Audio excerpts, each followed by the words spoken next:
Ahí está el profe Rafa Vilisola también.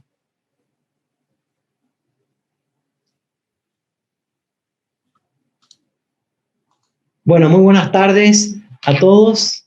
Mi nombre es Diego Moreno, soy presidente del Instituto Paraguayo de Derecho Constitucional y en nombre del instituto les doy la más cordial bienvenida a este evento académico que vamos a estar teniendo en la tarde de hoy.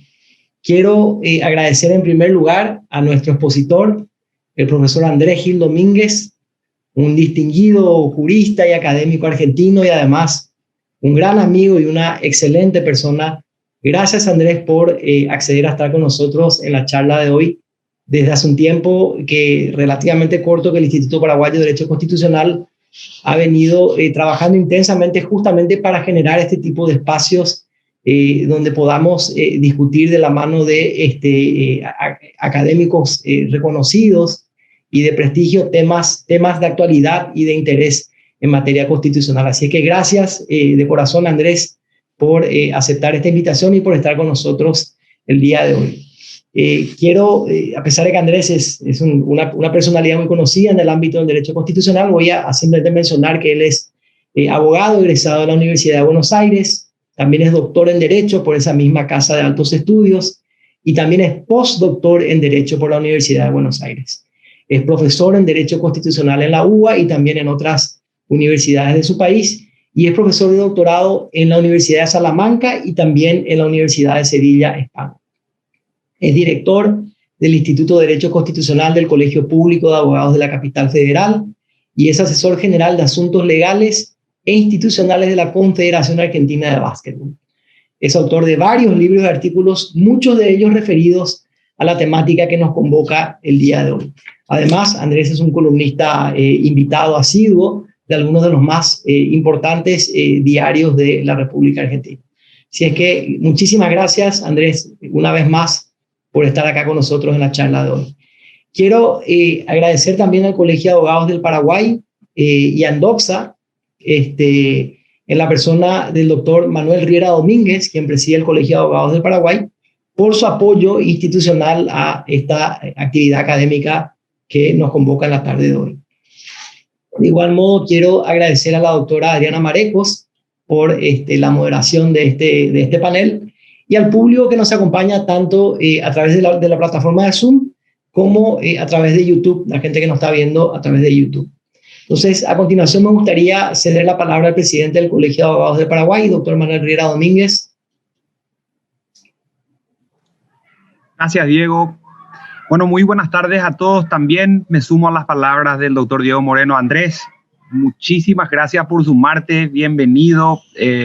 Yo si bien no soy constitucionalista, siempre le digo a los alumnos en clase, hablar de derecho constitucional con profesores de la UBA o argentinos en general siempre es para nosotros una gran satisfacción, porque en definitiva las grandes vertientes del constitucionalismo moderno paraguayo entran con la Constitución del 53, que es el gran trabajo de Alberdi. Entonces mucho de lo que hacen ustedes siempre tiene un siglo de adelanto en marco doctrinario, en marco jurisprudencial, en todo lo que tenga que ver con doctrina.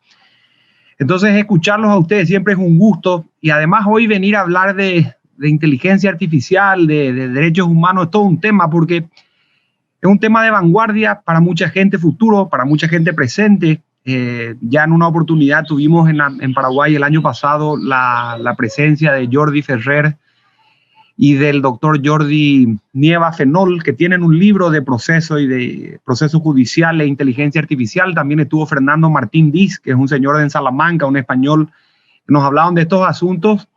Asusta, preocupa, nos prepara, es un tema siempre relevante. Yo, sin extenderme más, agradecerte de vuelta por estar con nosotros, agradecerle por supuesto a Diego y en su nombre a todo el Instituto Paraguayo de Derecho Constitucional, a Adriana, una capa, si estamos en sus manos, esto está garantizado con éxito.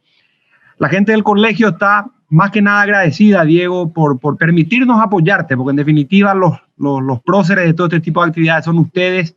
Y bueno, y desde Endoxa, que es simplemente una plataforma alternativa para formar personas, aprovechar también el espacio que ustedes crean, transmitiendo conocimiento a todos los demás.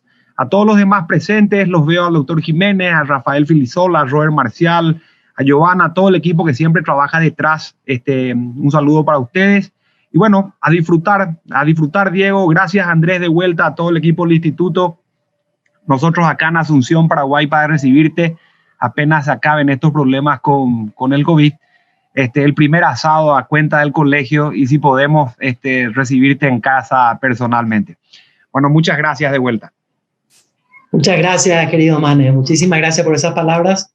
O sea, a continuación voy a ceder el uso de la palabra a la doctora Adriana Marecos, quien es la moderadora / comentarista del evento de hoy, para que nos haga algunas indicaciones sobre cómo va a ser la charla de esta tarde. Adri, por favor. Bueno, buenas tardes a todos y a todas. Es un gusto poder participar con ustedes hoy en este evento tan interesante de la mano del doctor Andrés Gil Domínguez, con el apoyo del Colegio de Abogados y, en este caso, siempre organizado por el Instituto Paraguayo de Derecho Constitucional también. Así que les quisiera comentar primeramente un poco la modalidad de nuestra actividad, que va a contar de 40 minutos de disertación del doctor Ángel Gil Domínguez, y posteriormente vamos a abrir un espacio para las preguntas. Vamos a cerrar el evento puntualmente a las 16:30. Entonces, quisiera cederle la palabra a nuestro disertante y, sin más que decir, con ustedes el doctor Andrés Gil Domínguez. Bueno, muchísimas gracias. Muchísimas gracias. Sí. Perdón, Andrés, gracias, Adri, solamente quería aclarar, a las 18 cerramos el evento, a las 18 en punto. Gracias, bueno, solamente eso. Adelante, Andrés, perdón por la interrupción. No, por favor. Muchísimas gracias, muy buenas tardes a todos y a todas. Para mí es un gran gusto estar en este evento. Agradezco de corazón al Instituto Paraguayo de Derecho Constitucional y en su persona a Diego Moreno, esta posibilidad de encontrarnos en un espacio virtual, de poder compartir a pesar de la distancia y a pesar de los efectos del COVID-19, un espacio conjunto de reflexión entre todos nosotros. Un poco mi idea es ir realizando distintos escalonamientos en torno a esta temática que hoy nos convoca. Quizás como disparador de inicio podría recurrir a dos títulos de artículos míos recientes sobre esta temática. Uno podría decir: el transhumanismo ya ha dejado de ser ciencia ficción, no es ciencia ficción. Y el segundo es: cuando hablamos de inteligencia artificial o cuando hablamos de cuarta revolución industrial y derechos, ¿hablamos o seguimos hablando de derechos humanos o tenemos que empezar a cuestionarnos justamente cuando hablamos de derechos vinculados a el actual desarrollo científico y tecnológico? Vamos a seguir con la misma logicidad en el cual los sistemas de derechos, tanto a nivel nacional como internacional, en la actualidad se fundan. Entonces, el primer paso es que de alguna manera visualicemos que estamos viviendo la cuarta revolución industrial, que tiene como una primera característica un factor de aceleración que no se ha visto en toda la historia de la humanidad. El factor de aceleración es en cuanto la aplicación de una tecnología aumenta el desarrollo de aquello que en principio mejora. Por ejemplo, si una persona camina 6 kilómetros y se inventa un automóvil que puede surcar a una velocidad de 90 kilómetros, el factor de aceleración es de 15, porque es 6 por 15, 90. El factor de aceleración de la agricultura fue de 100. El factor de aceleración de la revolución industrial fue de 1000. El factor de la aceleración de la cuarta revolución industrial es de 1.000.000. Claro que este factor de aceleración con este coeficiente se da en 70 años. Mientras que en la cuarta revolución industrial, con un factor de aceleración mucho menor, esto se dio durante 4 generaciones, lo cual permitió que se fueran acomodando en el desarrollo de las generaciones a los efectos innovadores que trajo la revolución industrial. Entonces, primer efecto, un factor de aceleración notable, nunca visto en la historia de la humanidad. Segunda característica o segundo efecto, que en los últimos años la humanidad produjo el 90% de la información generada a lo largo de toda la historia de la humanidad, a través de la producción de innumerable cantidad de información, innumerable cantidad de datos, a través o mediante distintas plataformas, distintos enseres, distintos instrumentos tecnológicos. Otro de los factores a tener en cuenta, o de lo que ofrece la cuarta revolución industrial, es el funcionamiento o la concatenación sincrónica de determinados elementos o determinados factores. En primer lugar, esta altísima generación de datos, denominada macrodatos o big data, que hoy de alguna manera se supone que cada vez que nosotros interactuamos con las distintas tecnologías, vamos dejando un rastro digital. Vamos dejando de alguna manera el alma digital de nuestras personas. Y esa generación masiva de datos hoy es comparable en términos de potencialidad y desarrollo a lo que en otro momento fue el petróleo. Por eso se lo denomina el petróleo azul o el oro azul. El segundo elemento de concatenación es la digitalización de toda esta información. Esto es la descomposición en unidades mínimas de todo tipo de información, para que ésta se comprima, se pueda acumular sin problemas, viaje a una gran velocidad y sea muy difícil de ser destruida o de ser afectada en su recolección u originalidad. El tercer elemento a tener en cuenta, concatenado con estos dos, es la creación de algoritmos. Esto es, de elementos o instrumentos que permiten poder analizar,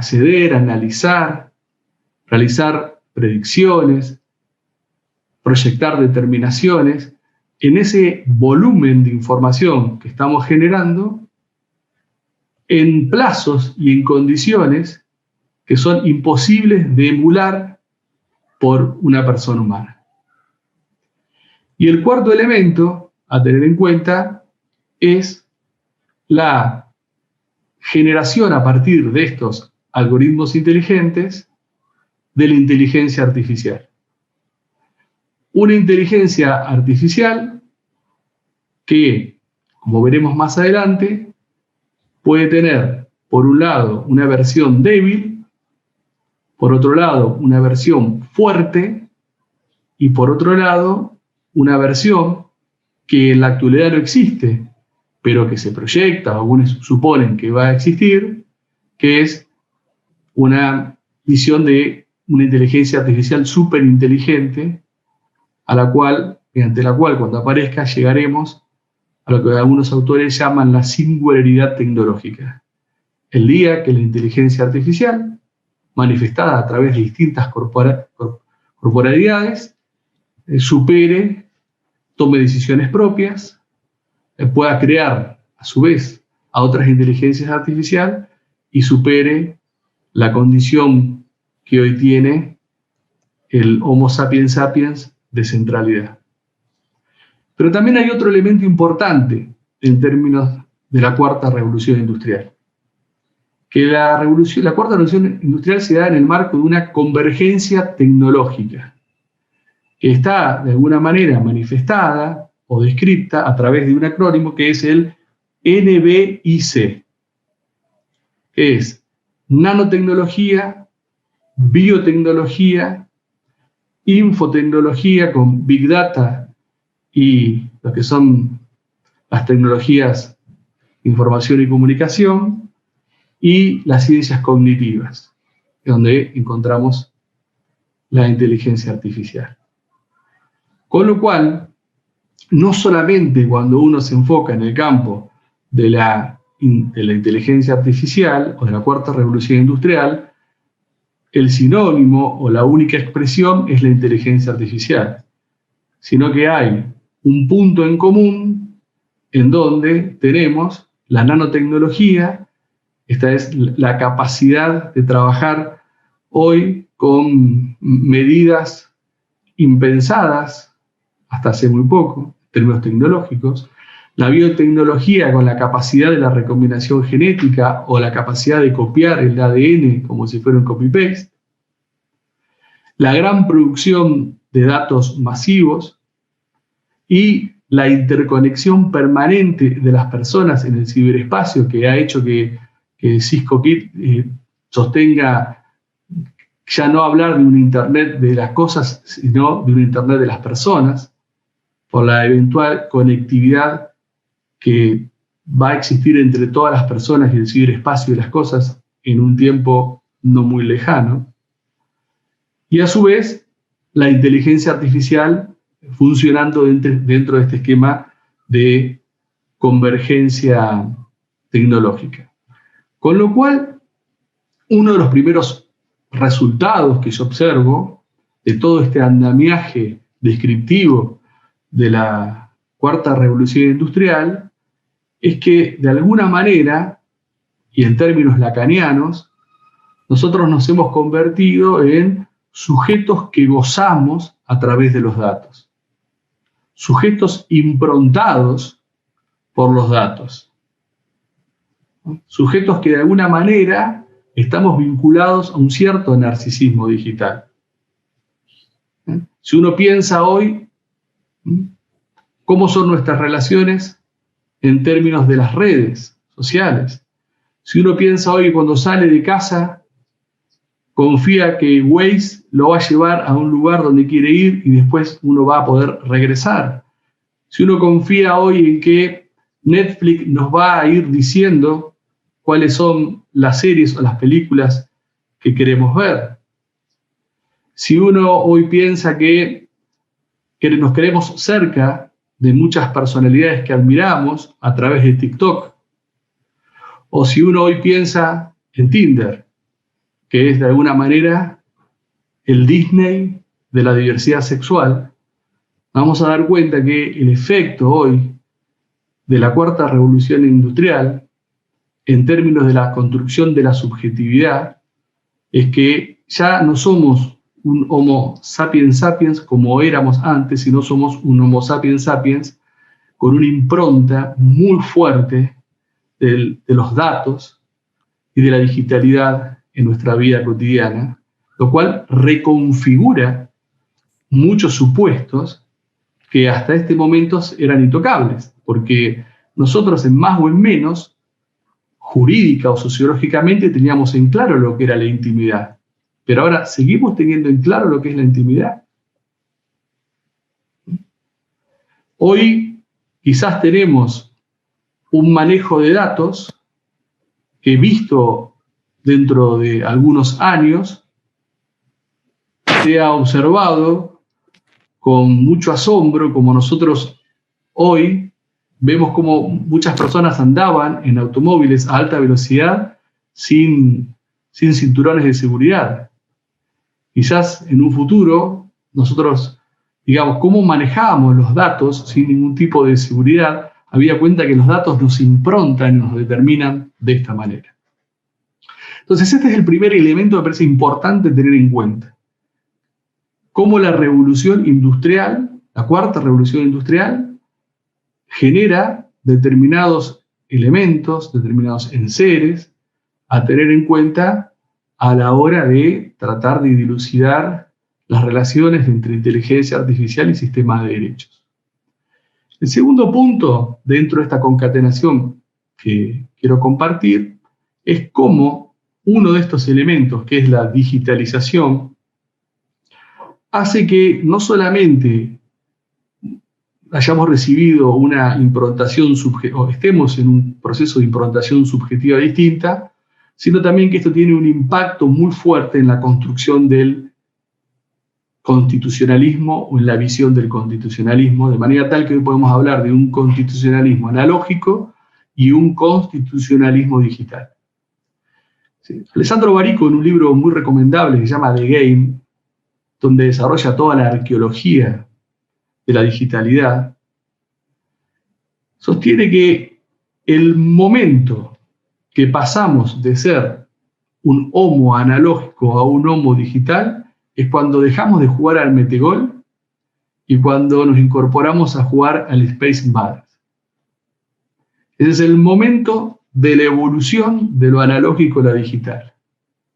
¿Y cuál es la diferencia entre lo analógico y lo digital? Que en el mundo analógico uno lo puede pensar como una pirámide o como un iceberg, donde en la superficie está lo básico, el conocimiento, la información, los sentimientos básicos, y para poder llegar a la base hace falta todo un proceso, largo proceso, guiado por un maestro, por un amigo, por alguien que sepa más, para llegar después de un largo proceso en la cultura, en la educación, en el amor, a lo que son el elemento esencial o lo que es lo más importante del conocimiento de la vida. Pero que en el mundo digital, esta pirámide se invierte. Y lo que antes era producto de un largo proceso para llegar a la profundidad o masividad de un determinado conocimiento, de un determinado estado, hoy lo tenemos en la superficie. Lo tenemos al alcance de un touch, de un toque. Entonces, de alguna manera, vemos que lo digital también enfrenta a dos formas de encarar el constitucionalismo. El constitucionalismo analógico es aquel que trata de explicar lo dado. Que la disputa es cómo se explica mejor aquello que ya está dado, pero que parecería que nunca puede cambiar. En cambio, el constitucionalismo digital plantea no desconocer lo dado, pero llegar a lo dado como se llega hoy en una aplicación, como los millennials y de ahí para abajo llegan a una aplicación. Lo dado está para ver en qué se puede transformar aquello de lo construido. No para explicarlo y defenderlo de forma inmutable, sino para utilizarlo para innovar, utilizarlo para cambiar, para tratar de observar a partir de esos conocimientos, al que uno se accede por un clic, qué parte se puede innovar.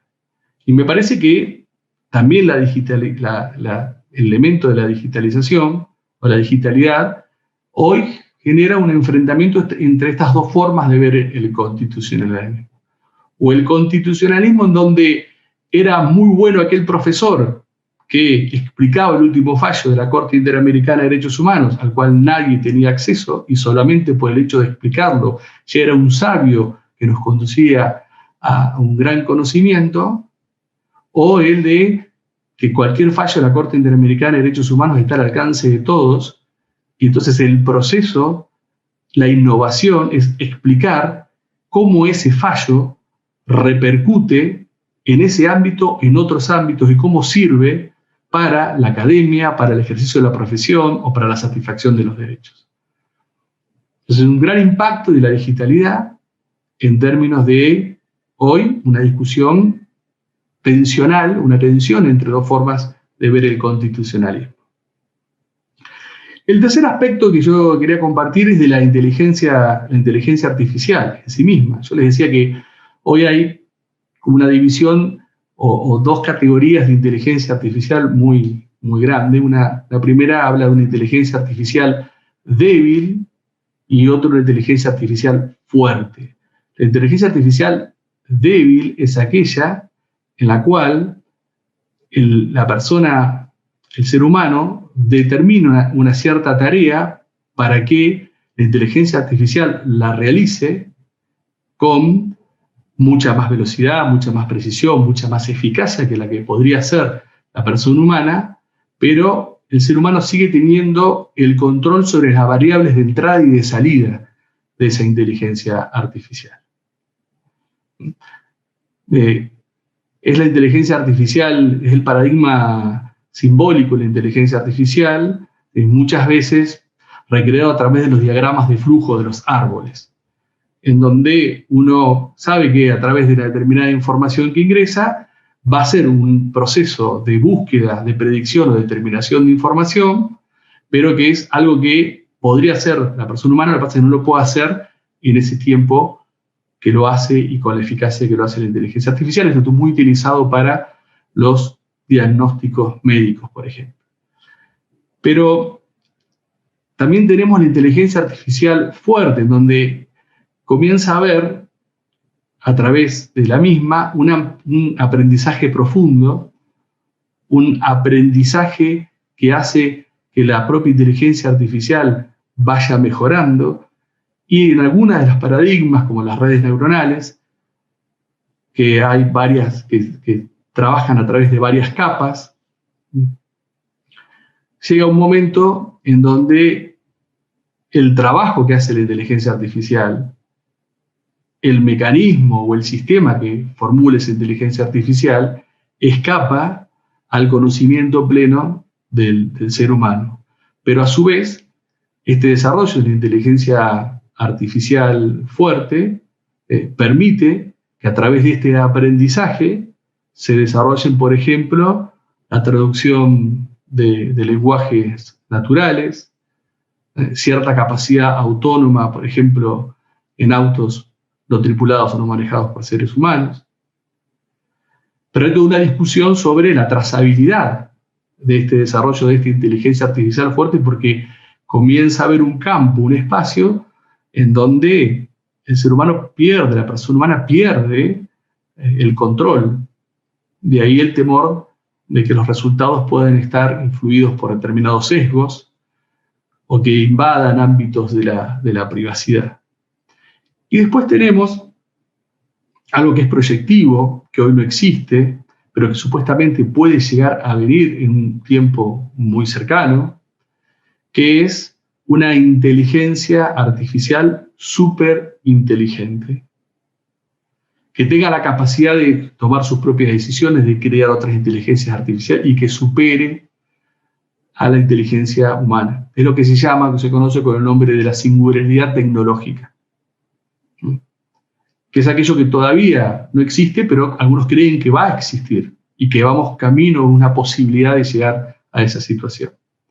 Entonces, cuando uno trata de discutir la relación de la inteligencia artificial con el sistema de derechos, quizás un punto crucial es determinar si esa discusión ética la vamos a circunscribir a la inteligencia artificial actual, a la que tenemos, y a la que puede llegar en un futuro cercano, o si va a tener un rango más amplio, más especulativo, y también va a incluir estas formas eventuales de superinteligencia que sí van a supuestamente redimensionar la naturaleza propia del Homo sapiens, o eventualmente podrían redimensionar la naturaleza propia del Homo sapiens.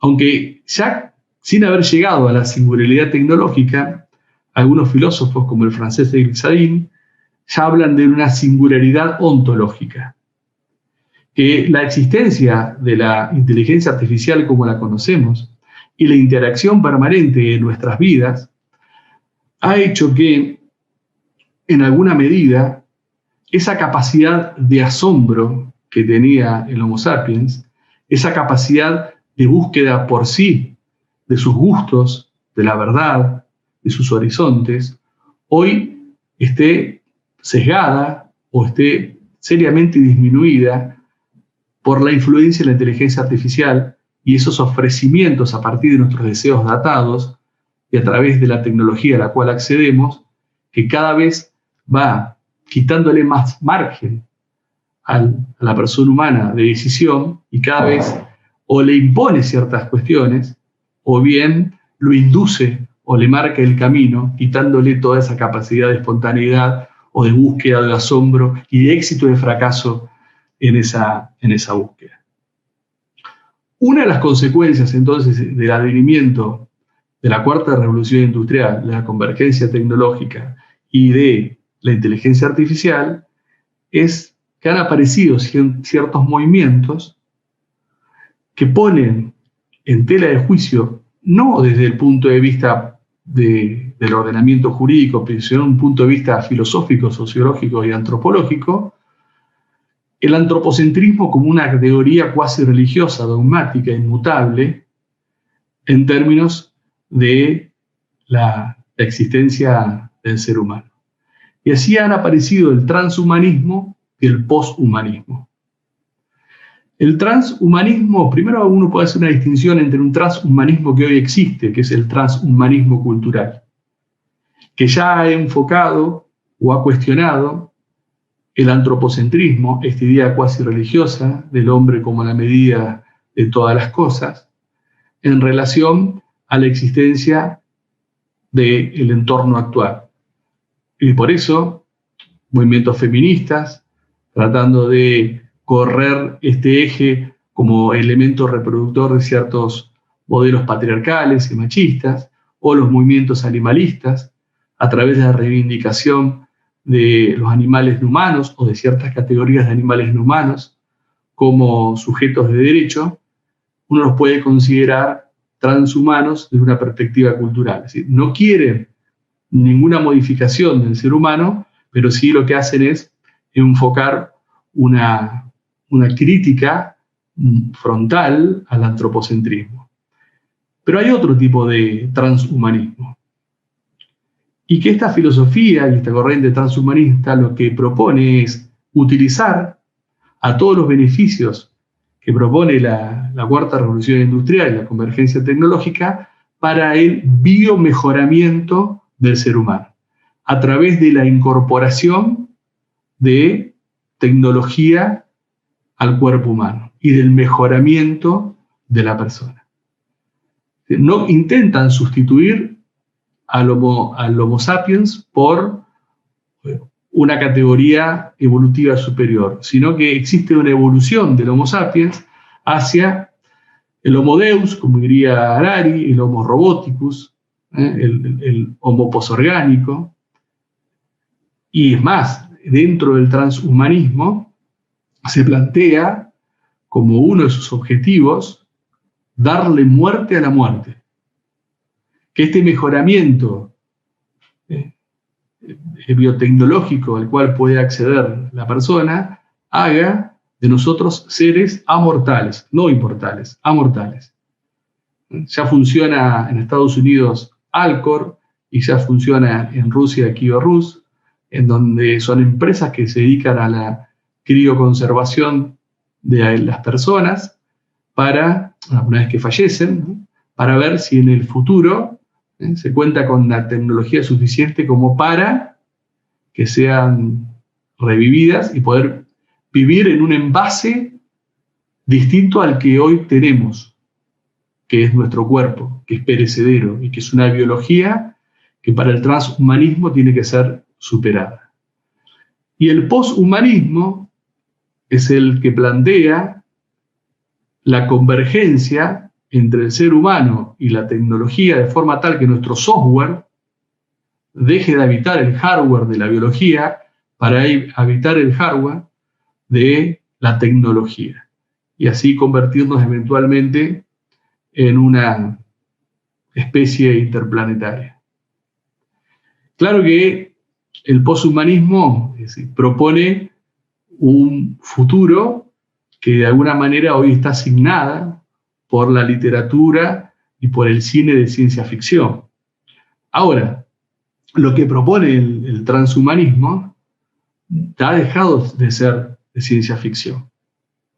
Porque hoy, en la actualidad, podemos decir quizás, o nos podemos interrogar, si no todos somos cyborg, sin que nos hayamos dado cuenta que somos cyborg.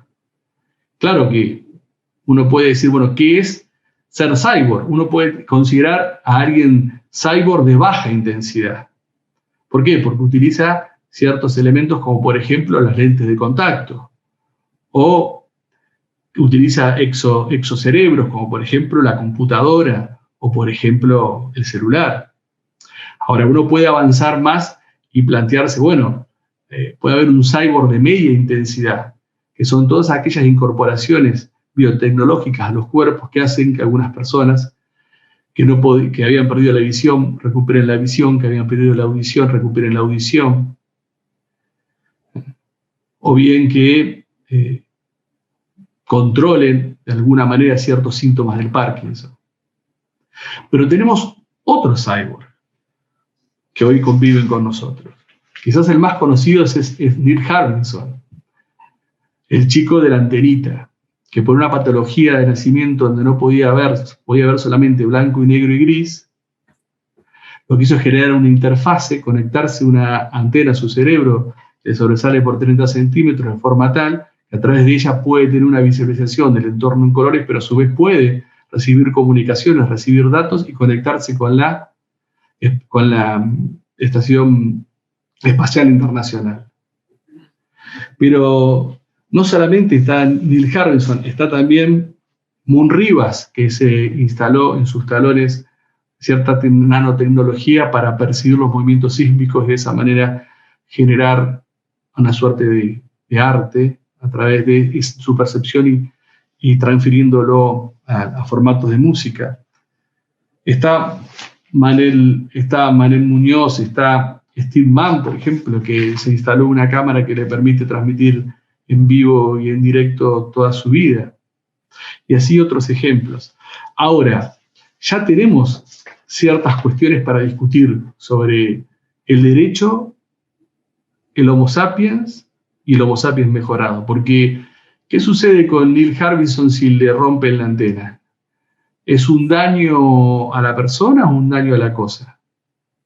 ¿Qué pasa con Steve Mann cuando no le dejaron entrar en un lugar de comidas rápidas porque decía prohibido filmar o prohibido emitir imágenes en este lugar? Entonces, me parece que el efecto hoy, la postulación del transhumanismo, es una postulación que ha dejado de ser de ciencia ficción y que ya impregna necesariamente el debate jurídico. Lo que plantea el poshumanismo quizás sí siga siendo una proyección más futurista, pero me parece que el transhumanismo, con su declaración transhumanista y con algunos elementos me parece centrales como la libertad morfológica, ponen en tela de juicio ciertas perspectivas antropocéntricas, porque el transhumanismo dice: yo quiero ejercer mi libertad morfológica para poder realizar los mejoramientos que quiera con todos, incorporando toda la biotecnología que quiera. Y lo que está pidiendo, o lo que está reivindicando el transhumanismo, es el ejercicio de la libertad de intimidad. Ahora, si como vamos a ver un poquito más adelante, ya en la parte de cierre, uno se sostiene en una visión antropocéntrica que dice: no, existe una suerte de dignidad humana que hace que se deba prohibir todo tipo de mejoramiento o biomejoramiento físico, porque de esta manera estamos cambiando a un cierto modelo de Homo sapiens, yendo a otro Homo, que será un Homo sapiens mejorado o con otra categoría. Se parece que la propia impronta del actual sistema no estaría funcionando como nosotros queremos que funcione. Y lo igual podría suceder, por ejemplo, con el derecho, un derecho muy nuevo que está para ser muy trabajado, que es el derecho humano de acceso al desarrollo científico-tecnológico y del aprovechamiento de sus beneficios. Tanto es así que por hoy, el Comité de Derechos Económicos, Sociales y Culturales dictó la Observación General número 25, en donde justamente tiene un capítulo integral sobre cuál es el contenido de este derecho, y en el apartado E, punto 72-75, hace, de alguna manera, una apertura transhumanista diciendo que la incorporación de biotecnología es posible que se realice y que logre el mejoramiento de las personas, o que genere una suerte de evolución. Y ahí marca, en el campo de lo económico, social y cultural, cómo no tendría que ser este mejoramiento en términos de desventajas estructurales, desigualdades o no acceso. Tanto es así también que el Parlamento Europeo, en 2017, dictó una resolución recomendándole a la Comisión Europea que tuviera en cuenta la posibilidad de que en un futuro llegásemos a la situación de la seguridad tecnológica y fuese necesario reconocer personería jurídica a la inteligencia artificial y otorgarle derechos. Mucha correlación no tuvo la Comisión Europea en 2018, en 2020, cuando redactó ciertos lineamientos para una suerte de posicionamiento europeo común sobre el manejo de la inteligencia artificial. Y acá, de alguna manera, llegamos al anteúltimo punto, que es, tanto en la doctrina latinoamericana, por ejemplo, Marcos López Oneto, gran profesor chileno que tiene un gran libro sobre este tema, el queridísimo amigo Juan Corbalán en Argentina, el papá de una inteligencia artificial que funciona, de Prometea, que funciona en el Ministerio Público. Cómo la Comisión Europea, cómo proyectos de Stanford, en MIT, en Cambridge, cada vez que hablan de inteligencia artificial y de derechos, lo hacen sobre una lógica improntada en el antropocentrismo. Una lógica de la inteligencia artificial siempre va a estar signada, va a estar limitada por la idea actual de los derechos humanos, sin permitirse ninguna percolación transhumanista y sin permitirse ninguna discusión ni un debate ético en términos de ciertas tensiones que ya se han dado a lo largo de la historia de la humanidad. En el siglo XVIII y el siglo XIX ya ha sido esta tensión entre el iluminismo y el romanticismo. El iluminismo, tratando de desvirtuar ciertos dogmas que se sostenían respecto del ser humano sin base científica ni empírica. Y el romanticismo no resistiéndolo, diciendo que era mejor mantener ese halo de sorpresa respecto del ser humano y que no quedara desvirtuado por la cruda realidad que marcaba el iluminismo. Se da entre el humanismo y el transhumanismo en esta idea de si el ser humano es este ser humano, que creemos que siempre ha existido y no que es un simple paso dentro del Homo erectus. Creemos que ha sido siempre el dominante, que siempre ha existido y va a vivir mucho menos millones de años de lo que vivió el Homo erectus. Entonces, si creemos que existe una suerte de dignidad humana infranqueable, inconmovible, una suerte de naturalismo cultural, como algunos lo plantean, o como plantea el transhumanismo, es decir, no, nosotros somos seres evolutivos y ¿por qué no discutir éticamente si el hecho de seguir evolucionando a la luz de la cuarta revolución industrial no es una ampliación de la dignidad humana a la luz de la unidad transhumana? Y se da también en la tensión entre humanismo y poshumanismo en términos de por qué no reconocer a determinados sujetos que no se parecen ni se tienen que parecer al ser humano la calidad de titular de sujeto de derechos.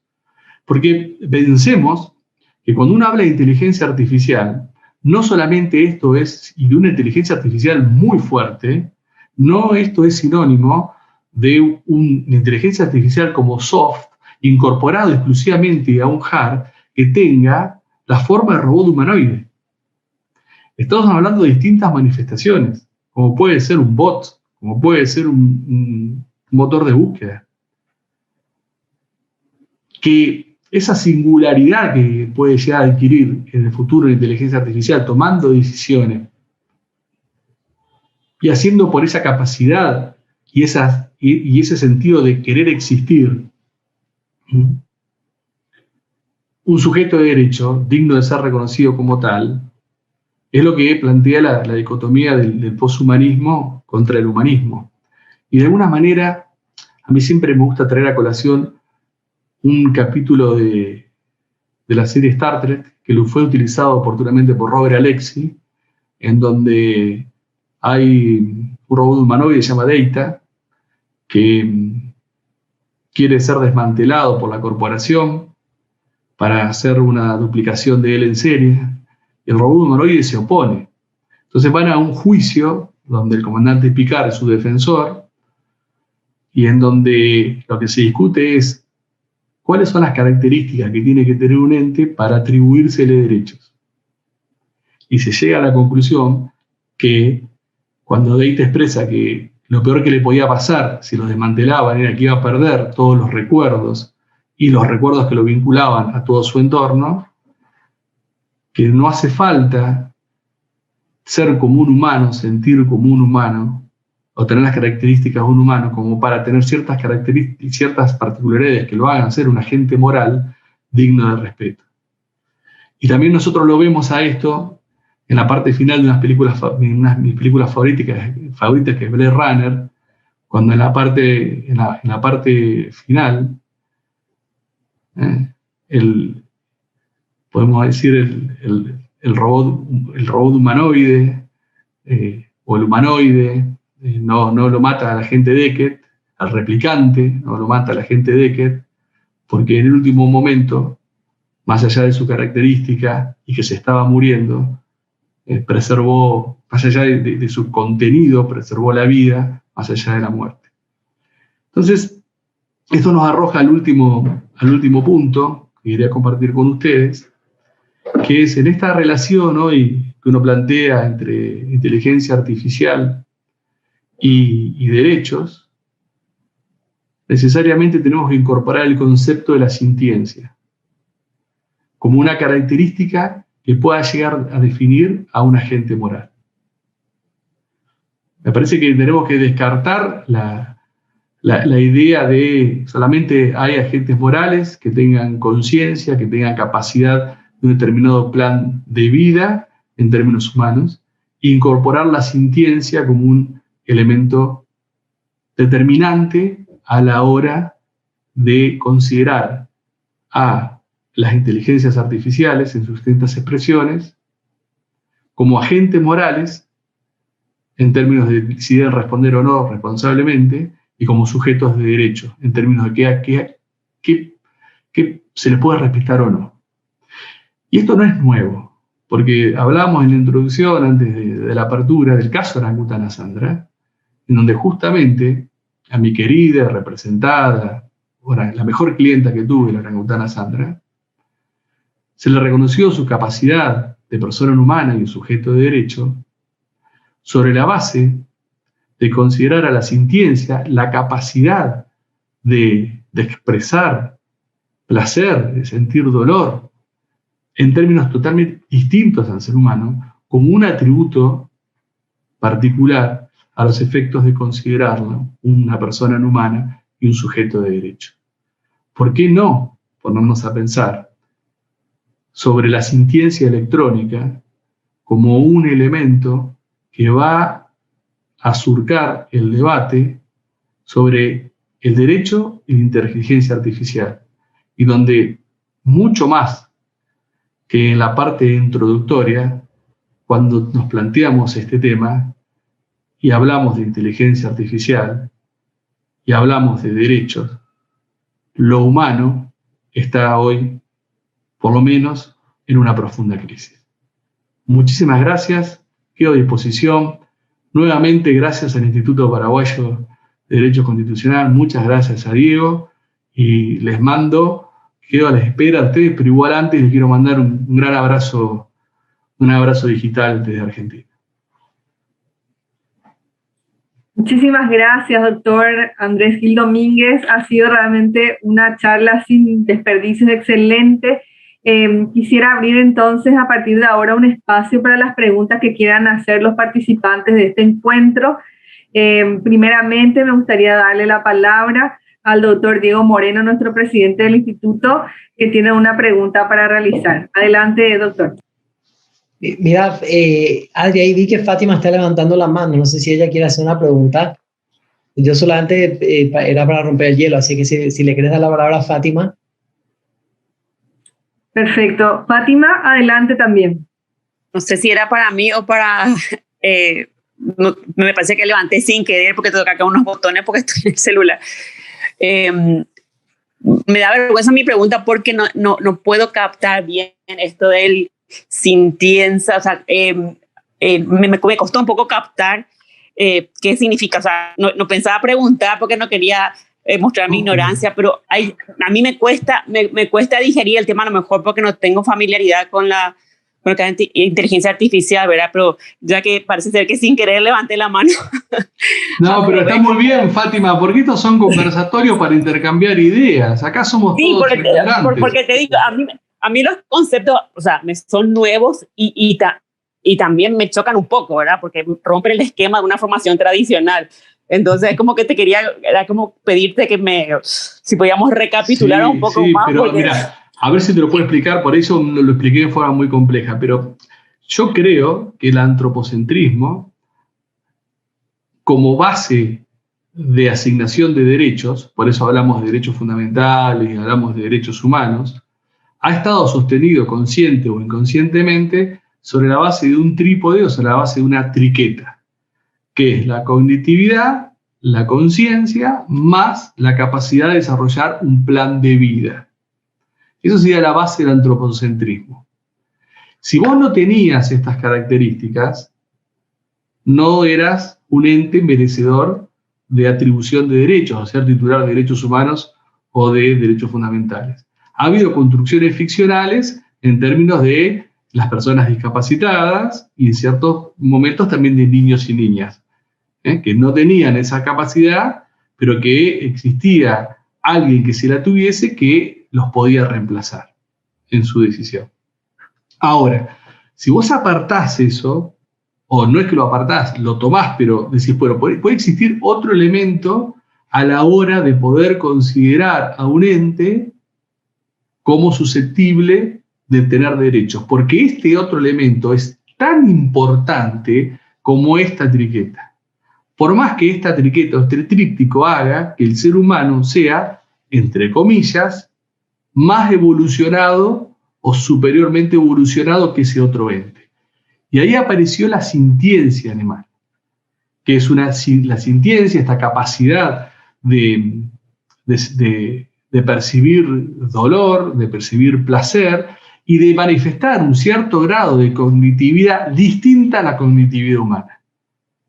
Y que esa nueva aparición de estos elementos hace a estos sujetos, especialmente en los animales, uno habla de los grandes simios, de las ballenas, de los elefantes, ciertos felinos, hace que la sintiencia tenga el mismo valor moral que tienen los elementos del antropocentrismo a la hora de otorgar derechos.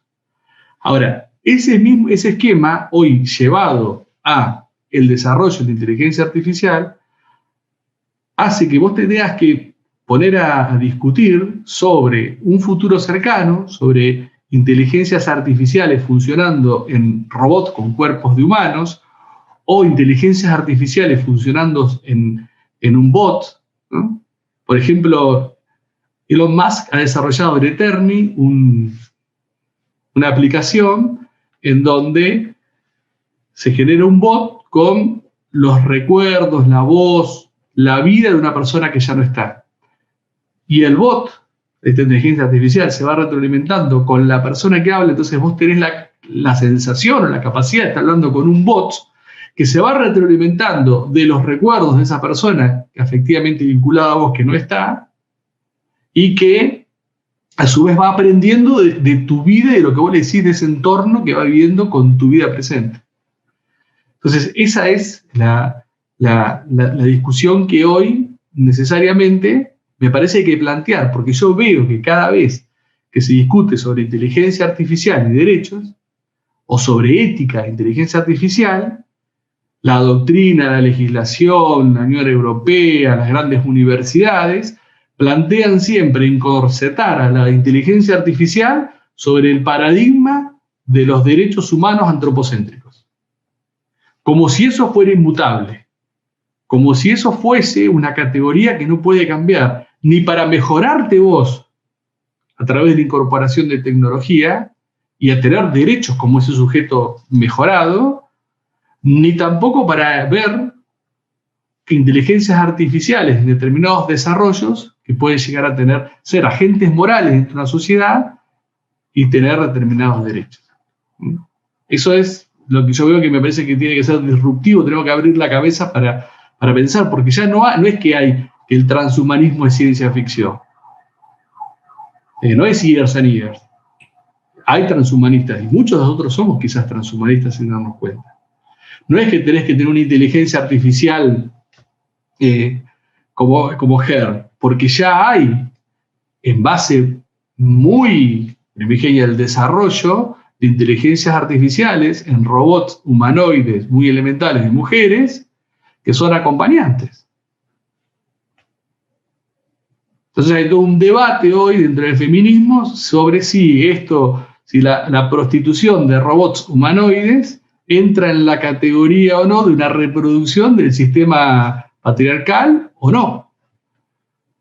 Y no va a pasar mucho tiempo que empiece a haber, como ya existe, pero que se intente formalizar en términos de estar en la ley, relaciones entre personas humanas y robots humanoides, que las quieran formalizar en términos de una familia.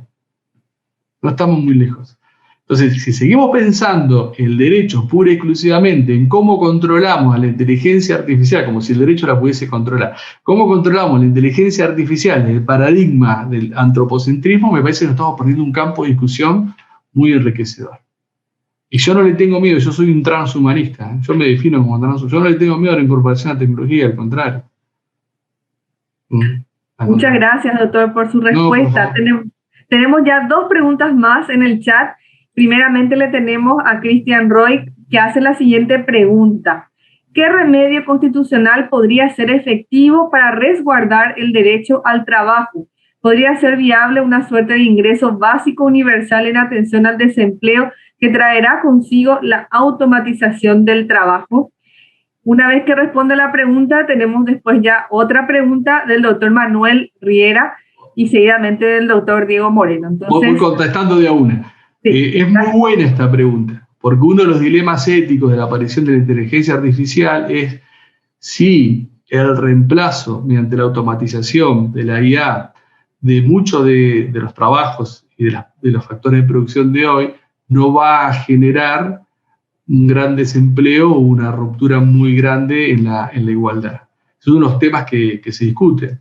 Entonces, algunos dicen que no, que en realidad todas las revoluciones industriales, al reemplazar la fuerza de producción, generó a su vez otros tipos de trabajo. Otro tipo de trabajo. Esos son los believers, los que creen que la inteligencia artificial... yo estoy dentro de esa cuestión aspiracional porque yo soy un optimista. Siempre he sido un optimista por naturaleza. Hasta el día de hoy siempre he sido un optimista. Después están otros que dicen, bueno, que esto va a incrementar las desigualdades. Que la inteligencia artificial va a ser un mundo mejor para los que más tienen y un mundo peor para los que menos tienen. Y ahí entonces es cuando, por ejemplo, el Comité de Derechos Económicos y Sociales y Culturales dice, bueno, en la incorporación del desarrollo tecnológico tiene que hacerse de esta manera, porque más allá del antropocentrismo que ellos no descartan, lo que yo quiero es, como comité, reivindicar la idea de derechos económicos, sociales y culturales, y una renta universal puede ser. Ahora, a mí siempre me hace mucho ruido hablar de este tema en nuestro contexto latinoamericano. A mí me hace ruido. Porque, claro, yo hablo de inteligencia artificial, de desarrollo tecnológico, lo que puede venir, y tengo 40% de pobres en mi país. Y tengo la mitad de los chicos pobres en mi país. Pero yo, sin embargo, creo que justamente el problema en mi país es que no se apuesta al desarrollo científico y tecnológico. Ese es el problema. Quisiera darle ahora si se apostara al desarrollo científico y tecnológico, podríamos tener un futuro mejor. Y ni te digo el funcionamiento de la justicia. Yo quisiera darle ahora la palabra al doctor Riera, pero ya que tocó el tema de la justicia también me parece muy interesante y me quisiera anotar para una pregunta también, que tiene que ver con el acceso a la justicia y a la tutela judicial efectiva y su relación con la brecha digital. Es decir, tenemos hoy en día una gran problemática para acceder a Internet. En algunos países están hablando del derecho humano a acceder a Internet, y a lo mejor la pirámide de Maslow, que todos hemos estudiado, de esa pirámide de las necesidades, el acceso a la tecnología también tiene que ser un aspecto importante, ¿verdad? Entonces quisiera sumarme después a la pregunta desde ese aspecto, pero quisiera no ser un obstáculo en la pregunta del doctor Manuel Riera, a quien le cedo la palabra ahora. Gracias. Gracias Adri, muy amable. Bueno, yo sí para que dé gusto, ¿verdad? Yo me voy a definir humanista para enfrentar la cuestión. El derecho para la gente. Entonces, pregunto lo siguiente, ¿verdad? Los derechos fundamentales que se ponen en juego no creo que pasen todavía, por lo menos en el dilema, y esto lo discutió la Unión Europea, esto lo discutió el Consejo Europeo, están las normas éticas, están los problemas que aparecieron en Estados Unidos con el caso Loomis, está el problema de la carga de datos que trajo sesgos en el marco de la discriminación, están los problemas que trajo Prometeo en Argentina, en Colombia, están la veracidad de los datos en el marco de la carga, está el problema del control de la información y del algoritmo, en tanto y en cuanto las empresas que generaron estos software generaron un obstáculo por razones de derechos de marca, de derechos intelectuales, entre otras cosas. Yo pregunto más por razones conflictivas, que es, digamos, donde nos movemos los abogados. Ponemos la visión transhumanista, ponemos un juez que tiene la capacidad informática, tecnológica, big data, abierta, de calcular millones de juicios, de generar miles y millones de tendencias. El cálculo va a ser siempre estadístico, por un lado, va a tener una enorme complejidad, difícil de humanamente revisar, por justamente la complejidad. ¿Cómo se apela a un fallo de ese tipo? Cuando es para mí un recurso humano o un derecho humano el de revisar. Vamos a suponer que tengamos un tribunal donde esté compuesto por un robot y 2 humanos. ¿Cómo se apela a la disidencia? Vamos a suponer que yo discuta con un humano. Como normalmente tienen razón, entonces el principio es, en caso de duda, se equivoca el humano. Vamos a suponer que, se puede suponer un montón de cosas en el marco de la discusión de los conflictos de la gente, pero si se abandona la posición antropocéntrica, el derecho pierde su esencia, que es proteger la gente. Entonces, yo entiendo la tecnología y entiendo la inteligencia artificial como herramienta que persigue optimizar el mismo fin de proteger la gente, pero me cuesta, también me hace ruido la idea de suplir la gente en el marco de esta evolución, o me hace ruido esta idea de mejorar la gente en el marco de esta idea de evolución, porque creo que es un tema que todavía se está desarrollando y a la larga, en esta etapa incipiente, la tecnología tal cual la conocemos está creada por gente. Va a tener la misma posibilidad de error que es la que se pretende suplir. Entonces, preguntarte, Andrés, los riesgos no a futuro, a corto plazo, actuales, ¿cómo los enfrentamos en esta implementación gradual que se va a ir dando, manejando realidades, países pobres, latinoamericanos, problemas de internet, gente todavía que no maneja bien un celular, cómo entraría a discutir este tipo de cosas? O sea, esa implementación gradual va a ser un problema de prueba y error a costa de la libertad de la gente, a costa de perder un hijo, de perder un patrimonio, de perder un trabajo, a costa de destruir mi vida, en definitiva, la que siempre es finita, dura un par de años, en el marco de este transhumanismo que conmigo se acaba con la última exhalación, ¿verdad? Entonces, te iba a preguntar ese tema, la implementación gradual que va a ser prueba y ensayo, ¿cómo nos afectaría en el inmediato plazo, para no hablar de corto plazo? Te mando un abrazo, entre paréntesis, muchísimas gracias. Un gran abrazo, Manuel, muchas gracias por la pregunta. Bueno, me parece que en primer lugar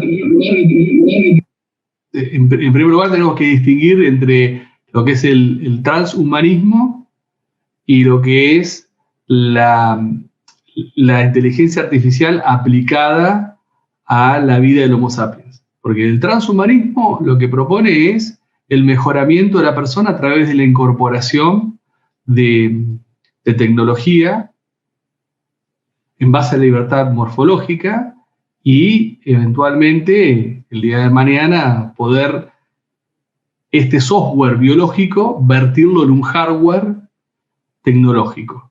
Entonces, eso es lo que es el transhumanismo. Ahora, ¿qué hacemos con la inteligencia artificial actualmente? Bueno, me parece que la inteligencia artificial actualmente en el campo del derecho tiene, y en el campo de la educación, tiene unas potencialidades enormes que no están siendo utilizadas y que permitirían el acceso a la justicia y el derecho a la tutela judicial efectiva en términos de una resolución mucho más imparcial e independiente de la que tenemos. Yo el año pasado fui designado por el presidente Alberto Fernández como miembro de una comisión de expertos que elaboró un informe para el mejoramiento del sistema judicial. Y uno de los ejes que nosotros propusimos es la incorporación de una agenda total de digitalidad que le impuso el COVID-19, de alguna manera, y la utilización de inteligencia artificial en el funcionamiento de la justicia. ¿Qué hace una inteligencia artificial hoy?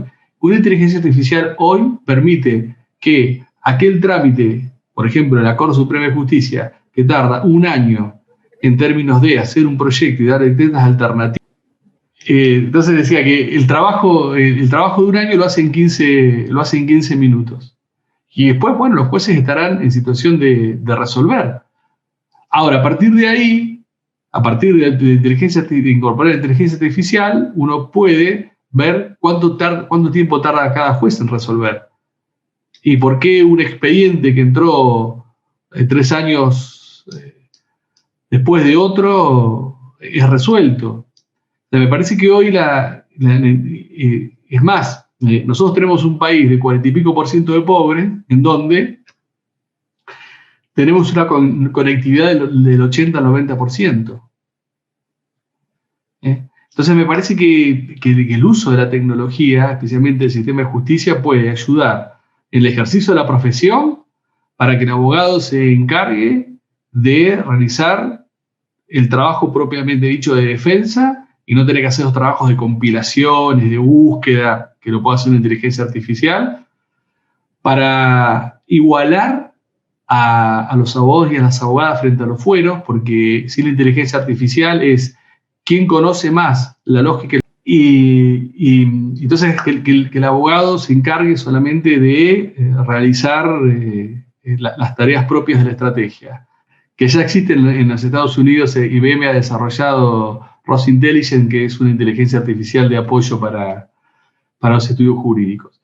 ¿Cuántas causas, Manuel, tenemos nosotros hoy que podrían ser resueltas por una inteligencia artificial, que son ejecuciones fiscales, que son cuestiones de menor cuantía?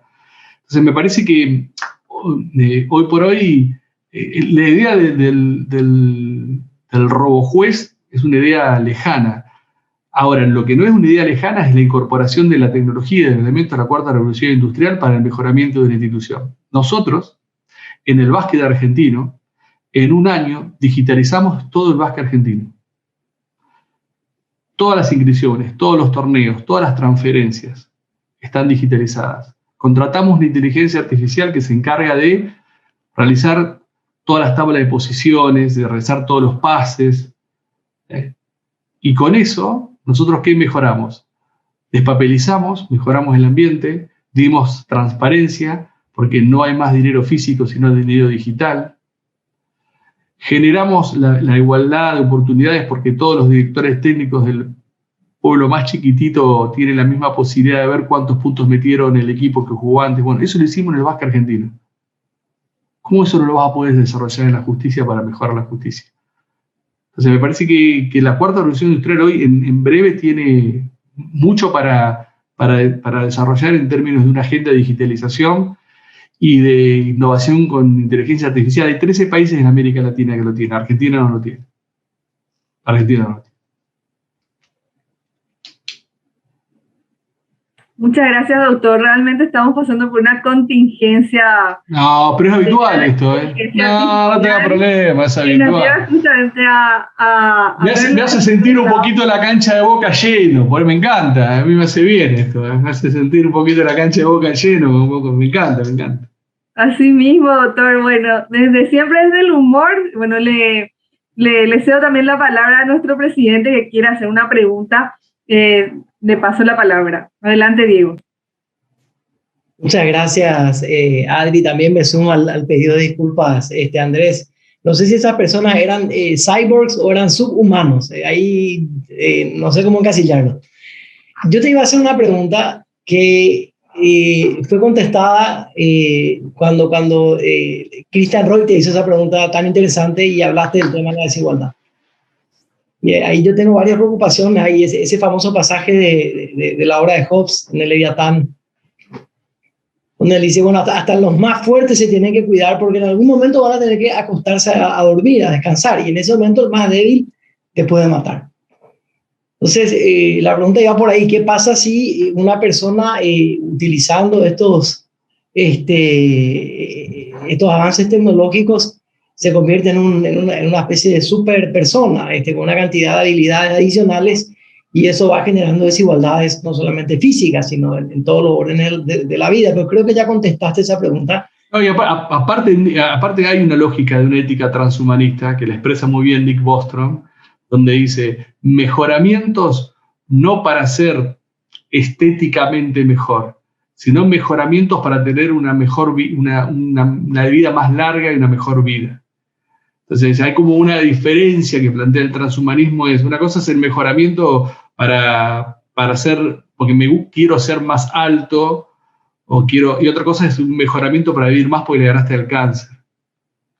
Entonces el transhumanismo también plantea una ética de una dignidad transhumana que es como un viaje nómade, que el puerto es el humanismo, pero es un viaje hacia una determinada evolución, no negando la incorporación de la tecnología.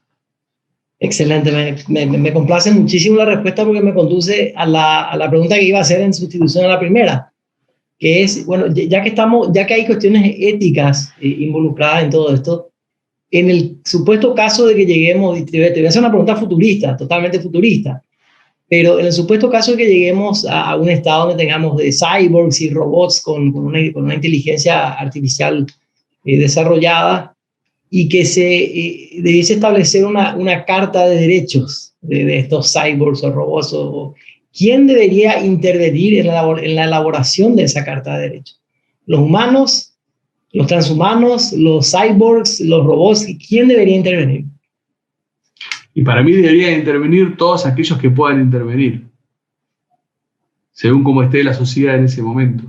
Si en esa sociedad hay humanos, si hay humanos mejorados, y si hay inteligencias artificiales desarrolladas que tengan la capacidad de intervenir, eso sería una comunidad del futuro, donde todos decidan qué derechos deben tener. Y es muy particular cómo el humanismo responde empáticamente cuando se han mostrado imágenes de robots humanoides con forma de perros a los cuales se los patea y se los maltrata. ¿Cómo empatiza el ser humano del humanismo? Porque quizás a nosotros rige la lógica kantiana. No es que cuando vos lastimás a alguien que considerás que no está a tu altura, en realidad lo dañás a él. Te estás dañando a vos mismo en tu dignidad. Entonces el humanismo también tiene mucho para aportar. A mí lo que me preocupa en estas discusiones, que de alguna manera nos recostamos en el constitucionalismo analógico, en una discusión donde la inteligencia artificial siempre va a estar va a estar limitada por la Convención Americana sobre Derechos Humanos. Y la Convención Americana sobre Derechos Humanos tiene una lógica de un Homo sapiens sapiens pensado en un determinado momento, que no es la cuarta revolución industrial. Entonces, y está bien trabajar en inteligencias artificiales predictivas que no tengan sesgo. Está bien trabajar en inteligencias artificiales que no tengan cajas negras. Pero va a llegar un momento en el desarrollo que la inteligencia artificial, con sistemas neuronales o algunos que vendrán, va a ser imposible que vos tengas el control total sobre esa inteligencia artificial manifestada en distintas formas.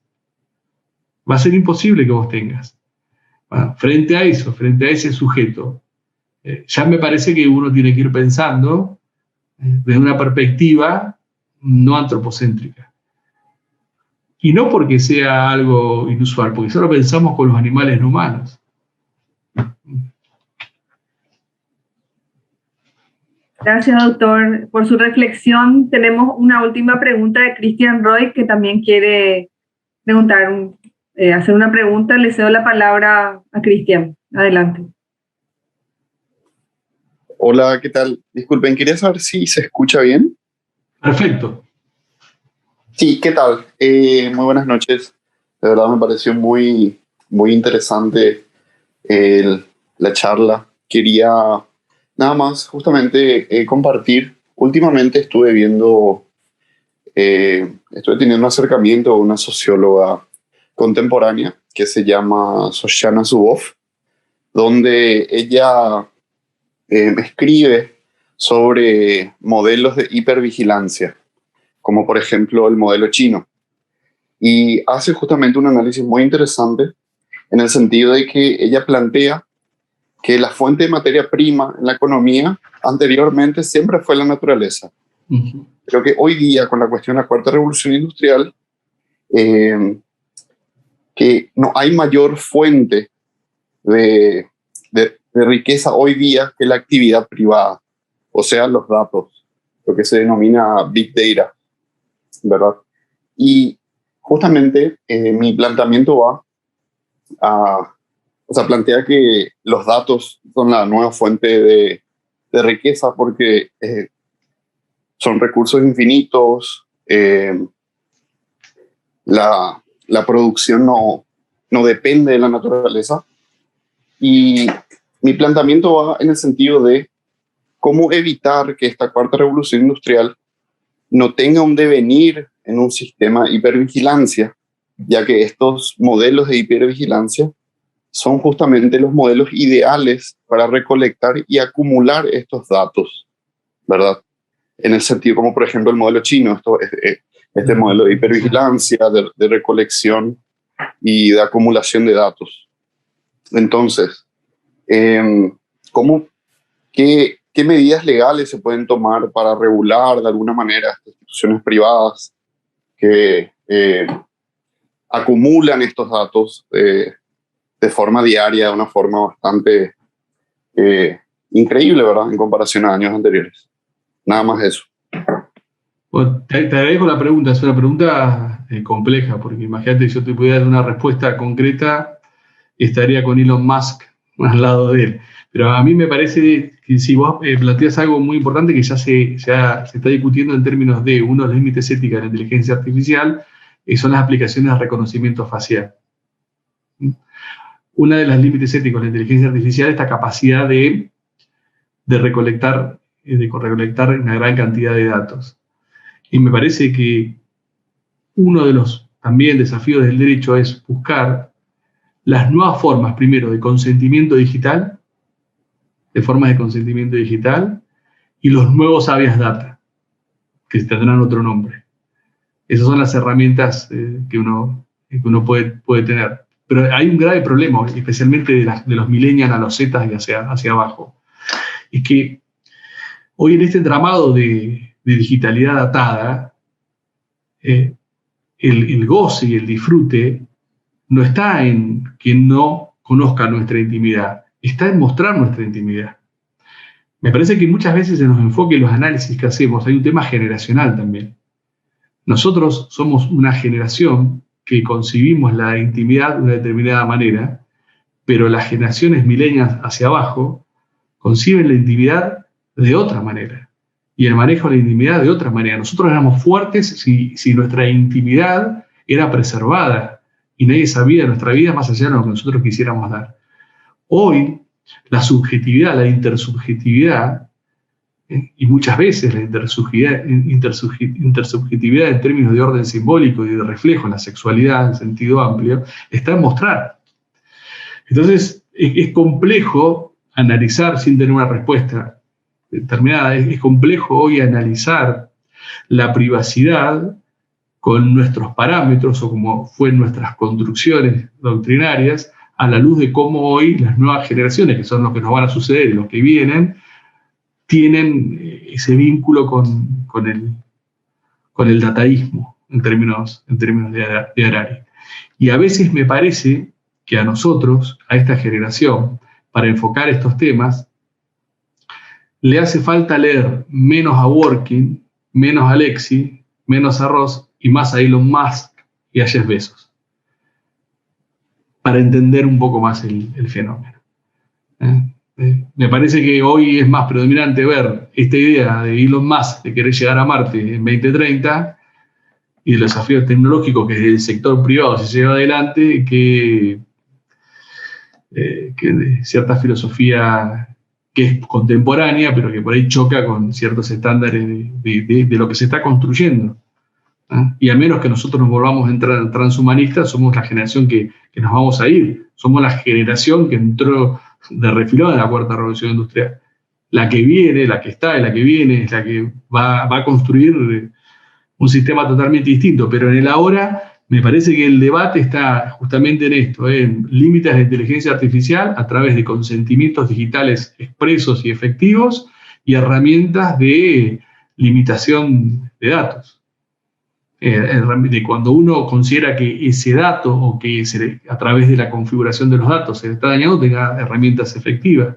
Por eso hace muchos años atrás yo planteé una ambigüedad a la Corte Suprema de Justicia en un caso sobre la responsabilidad de los intermediarios, de los motores de búsqueda de Google y Yahoo, empezaron a hablar ya de una vías de Internet, una vías data. La vías data está pensado para bancos de datos públicos privados fijos, donde se acumulaba información, no para este flujo de información, donde tenés productores, donde productores somos todos, donde tenés motores de búsqueda, pero por ahí pasa, me parece. Muchas gracias, doctor. Ya que nos quedan nada más que 3 minutos y quisiera cederle la palabra a nuestro presidente para que pueda ir haciendo un cierre. No antes sin decirle muchísimas gracias por la disertación que hoy nos ha regalado. Por supuesto que el tema de la inteligencia artificial representa para el derecho constitucional un gran desafío y también para la regulación de los derechos humanos. Estoy segura de que más adelante se van a presentar aspectos que a lo mejor nosotros en este momento no estamos evidenciando, pero que seguramente también representarán aspectos fundamentales que deberán ser regulados por el derecho constitucional. Así que muchas gracias y le cedo la palabra al doctor Diego Moreno. Muchísimas gracias, querida Adri. Manuel Máquina Riera Domínguez, no sé si querés pronunciar unas palabras de despedida para el profe y el público, en nombre del Colegio de Abogados y de Endoxa. No sé si me escuchan ahí. Bueno, yo solamente agradecerte de vuelta, Andrés. La verdad que este es un tema apasionante, que se va a discutir mucho todavía, que tiene como todo un enorme campo de incertidumbre. De ahí es que estas cosas alarman. Es como estar perdido en el campo abierto, ¿verdad? Oscuro. Uno va a tientas, entonces supongo que eso es parte de este proceso también. Agradecerte de vuelta por tenerte con nosotros, un gusto conocerte, espero que digan en tu equipo, que también es el mío, entre paréntesis. Agradecerle de vuelta a Diego, a todo el instituto, a Adriana, a Anacapa, como siempre, a todo el equipo del instituto que estuvo detrás sacando los ingresos fallidos por supuesto al Colegio de Abogados y a la gente en Doxa también por el apoyo. Entonces cuenten con nosotros, Diego, para cualquier otro tipo de actividad similar a esta.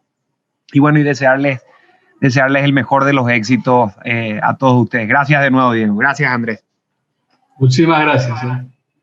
Muchas gracias, Mane, estimado presidente. Bueno, yo quería finalizar el evento agradeciendo en primer lugar a Andrés por esta magnífica exposición.